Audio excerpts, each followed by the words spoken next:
jump right in here. So what was your initial reaction to that news coming down yesterday, Speaker McCarthy being voted out in a charge led by members of his own party? Can you give us what your gut reaction was? Well, in fact, it did happen. It's been threatened essentially since January. It's one of the reasons why it took 15 rounds for Kevin to become the speaker. And since that period of time, he cut a good number of deals that would enable him to get to that 15. And after now 9 months, they have grown weary of the things that he did not follow through on, did not do what he said he would do, and became more reliant on an overwhelming group of people as opposed to the people who he cut the deal with. And that became his demise by about 6 votes. Absolutely. So would you say that that was something that you weren't surprised by then? No, I mean, you can see these things occurring on the fly. It certainly was exacerbated, the tensions between not just the speaker and members like me, but also in particular these people that had negotiated what they believed would be his response of what would be on the floor. And that took place with the debt limit vote several months ago. And that, I felt like at the time, would be a deciding issue. And then 60 days later, as we got into the funding mechanisms, it reappeared. And so that's what triggered the entire matter. That makes sense. Now, you talked a little bit about those deals that he was having to make, a lot of them involving Ukraine, which has kind of been at the center of the debate back and forth. So are you specifically concerned with that November 17th deadline on government funding on Ukraine defense funding, now that the House is frozen without a permanent speaker in place? Well, in fact, it's a good question that you raise, and that is that it is in America's best interest to make sure that Ukraine effectively fights against Russia. It is in America's best interest to make sure, from a national security perspective, not just our good word, but also that Russia is as a nation that is attacking another sovereign nation. They're killing civilians, causing immeasurable damage to food and other circumstances that Ukraine feeds the world.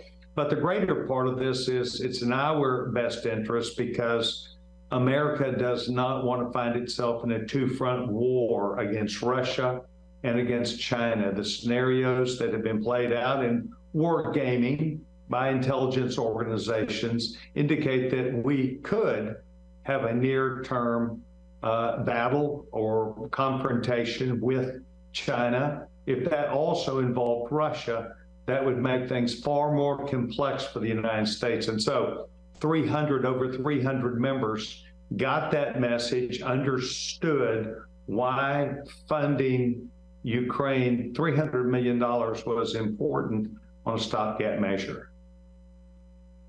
So like you said, there has been a lot of conversation back and forth there, a push and a pull on a number of issues. So it does feel more like a divided Congress. Is there any way for Congress to become bipartisan again following an action so divisive as removing the speaker?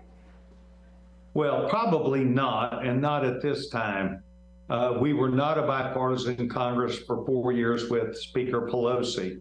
The directions that they chose, including huge spending increases, the increase in IRS funding, the attack against the free enterprise system. I think that the way people in Texas should look at this is the period of time when the two parties, meaning the majority, which are Republicans in the House, and Democrats in the Senate and the presidency, this is when Republicans attempt to negotiate rather than just agreeing to refund what is a problem.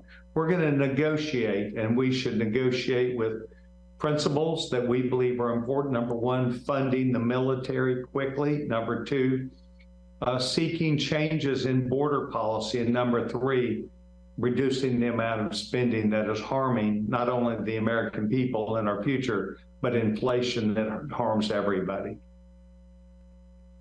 So now that we know that you don't see a bipartisan Congress kind of happening here, do you have any clue on who you might throw your support behind for the next speaker?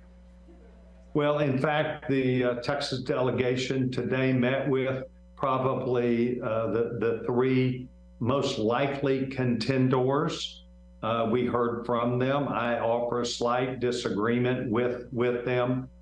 So we will, and I'm for moving forward with a CR that would completely fund the military and veterans organizations, and then moving, because we see now movement on the Democratic Party side where the mayor of New York City has gone to South America to try and talk people out of coming to the United States.